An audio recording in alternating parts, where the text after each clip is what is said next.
Bonjour et bienvenue sur Faso TV.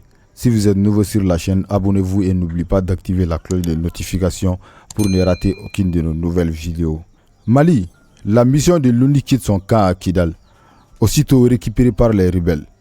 La rébellion séparatiste à dominante Touareg a revendiqué mardi 31 octobre avoir pris le contrôle d'un camp tout juste évacué par la mission de l'ONU à Kidal.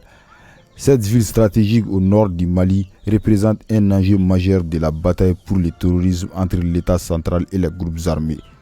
Un élu local, s'exprimant sous le couvercle de l'anonymat, a confirmé à l'AFP que les groupes armés qui viennent de reprendre les armes contre l'État malien ont occupé le camp sitôt celui-ci délaissé par la MINUSMA. Le cadre stratégique permanent, CFP, prend désormais le contrôle des emprises abandonnées par la MINUSMA à Kidal, selon un communiqué de cette alliance des groupes armés. Derrière camp dans la région de Kidal, un convoi de casques bleus, composé de plus de 100 véhicules, avait auparavant quitté le camp en direction de Gao, grande ville du nord environ 350 km. C'est le troisième et dernier camp évacué par la MINUSMA dans la région de Kidal, après Tessalit et Aguelok. La question de la réponse de la junte au pouvoir à la prise de contrôle du camp de Kidal par les séparatistes est désormais posée. La récente dégradation sécuritaire entre tous les acteurs armés se disputant le contrôle du terrain dans le nord a poussé la MINUSMA à accélérer son retrait de ses bases. Elle envisageait initialement de décrocher de Kidal plutôt vers la mi-novembre.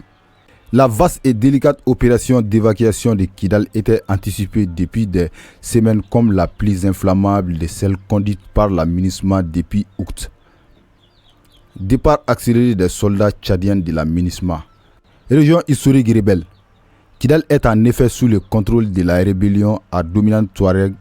Ces groupes qui avaient conclu un cessez-le-feu et un accord de paix avec le gouvernement en 2014 et en 2015 viennent de reprendre les hostilités dans la perspective du désengagement de la MINUSMA. Ils s'opposent à ce que la MINUSMA remette ses camps aux autorités maliennes. Les colonels qui ont pris le pouvoir par la force en 2020 ont fait de la restauration de la souveraineté territoriale. L'insoumission de Kidal est un vieux motif d'irritation à Bamako, la région où l'armée a subi 10 millions de défaites entre 2012 et 2014. Représente un foyer historique de rébellions indépendantistes qui secouent le Mali depuis l'indépendance.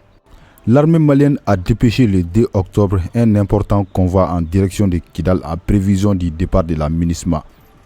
La colonne se trouvait encore à Anefi, à environ 110 km au sud de Kidal. L'armée a aussi envoyé des renforts à Tessalit, à environ 200 km de Kidal. Départ tendu de la MINUSMA.